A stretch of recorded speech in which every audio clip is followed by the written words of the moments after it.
ছাত্র জনতার অভ্যুত্থানের মুখে গত 5 আগস্ট প্রধানমন্ত্রীর পদ থেকে পদত্যাগ করে দেশ ছেড়ে ভারতে পালিয়ে যান শেখ হাসিনা। টানা 2 মাস সেখানে অবস্থান শেষে গুঞ্জন ছড়ায় ভারত ছেড়ে আরব আমিরাতে পাড়ি জমিয়েছেন তিনি। শেখ হাসিনার ভারত ছাড়ার খবরে দেশে যখন চলছে আলোচনা, ঠিক তখনই বিষয়টি নিয়ে মুখ খুললেন তার ছেলে সজীব ওয়াজেদ জয়।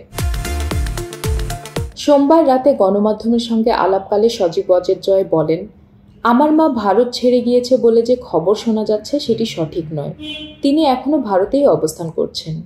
এর আগে সজীব ওয়াজেদ জয় বলেন, সাবেক প্রধানমন্ত্রী শেখ হাসিনার ভারত ছাড়তে কোনো চাপ নেই। জাতীয় সংসদ নির্বাচনে শেখ হাসিনার অংশ নেওয়া প্রসঙ্গে গত 3 অক্টোবর টাইমস ম্যাগাজিনের সঙ্গে কথা বলেন সজীব ওয়াজেদ জয়।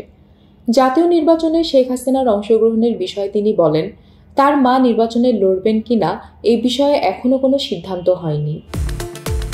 নির্বাচনে নিজের অংশগ্রহণের বিষয়ে কোনো সিদ্ধান্ত নেননি জানিয়ে জয় বলেন, আমার কখনোই রাজনৈতিক উচ্চাকাঙ্ক্ষা ছিল না, কিন্তু বর্তমান পরিস্থিতিতে কে জানে, আমি এখনো কোনো সিদ্ধান্ত নেইনি।